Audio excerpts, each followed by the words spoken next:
મિત્રો હવે આપણે સજીવોનું વર્ગીકરણ ભણતા પૂર્વે તેનો અભ્યાસ કરીશું કે સજીવ એટલે શું.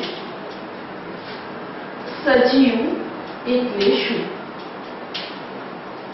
તો મિત્રો હવે આપણે જ્યારે સૌપ્રથમ સજીવ એટલે શું તેનો અભ્યાસ કરીશું ત્યારે આપણે સૌપ્રથમ આપણી વિગત પરંપરા પ્રમાણે જ્યારે પણ આપણે સજીવ વિશેનો અભ્યાસ કરીશું તો સૌપ્રથમ તો આપણે તેના વિશિષ્ટ લક્ષણોને ધ્યાનમાં લઈશું. વિશિષ્ટ લક્ષણો. હવે મિત્રો આપણે સૌપ્રથમ સજીવ કયા કયા પ્રકારના લક્ષણો દર્શાવે છે. મેં આગળ કીધું તે પ્રમાણે કે સજીવ કયા કયા પ્રકારના કાર્યો કરે છે તેના આધારે તેને વર્ગીકૃત કરવામાં આવે છે. તો સૌપ્રથમ આપણે જોઈશું કે સજીવના વિશિષ્ટ લક્ષણો કયા કયા છે. તો સૌપ્રથમ જોઈશું લક્ષણો તો પ્રજનન, વૃદ્ધિ, વિકાસ, આ ઉપરાંત પર્યાવરણ પ્રત્યેની સભાનતા અને અનુકૂલન, પર્યાવરણ પ્રત્યેની સભાનતા અને અનુકૂલન. આ ઉપરાંત મિત્રો સજીવનું વિશિષ્ટ લક્ષણ તરીકે આપણે મૃત્યુને પણ ગણી શકીએ છીએ. હવે મિત્રો આ જે લક્ષણો છે તેનો આપણે જેમ જેમ ડિટેલમાં અભ્યાસ કરતા જઈશું તેમ તેમ આમાં નવા લક્ષણોનો ઉમેરો થતો જશે. જેમ કે ચયાપચયિક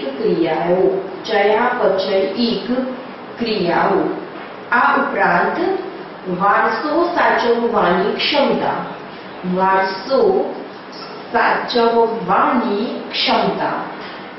આ ઉપરાંત અનુકૂલન દર્શાવવું,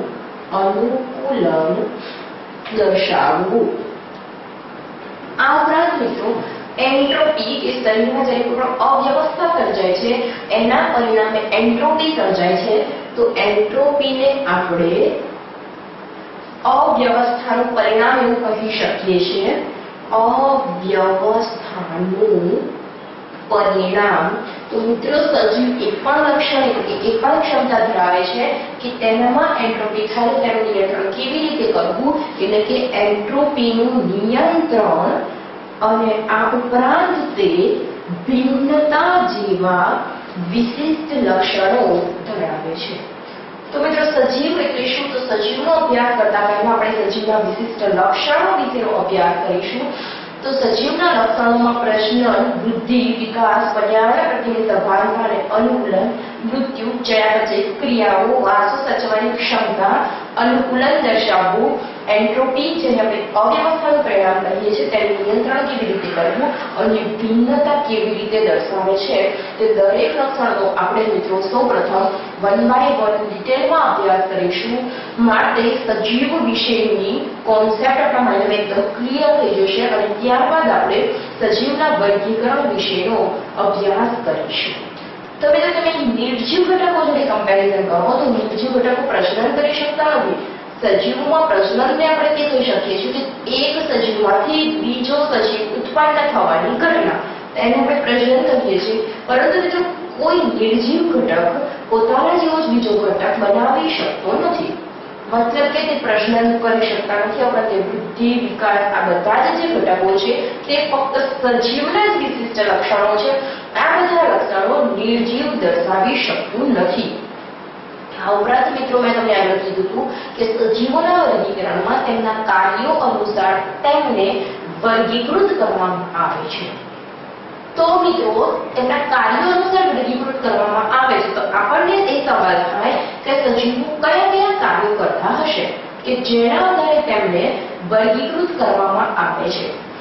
તો સૌપ્રથમ આપણે જોયું કે સજીવા વિશિષ્ટ લક્ષણો દર્શાવે છે અથવા આપણે કાર્યો પણ કહી શકીએ કે સજીવા વિશિષ્ટ કાર્યો કરે છે. તો મિત્રો આ કાર્યોને આધારે આપણે સજીવને અલગ પાડીએ છીએ એટલે કે વર્ગીકરણ કરીએ છીએ.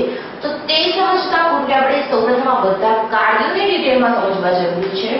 માટે આપણે સૌપ્રથમ એ અભ્યાસ કરીશું કે સજીવ કયા કયા કાર્યો કરે છે. એ ડિટેલમાં અભ્યાસ કર્યા બાદ આપણે જોઈશું કે આ બધા કાર્યોને આધારે સજીવોને કેવી રીતે વર્ગીકૃત કરવામાં આવે છે. તો મિત્રો હવે આપણે તથા મળબાઈઓના દરેક કાર્યોનો ડિટેલમાં અભ્યાસ ચાલુ કરીશું.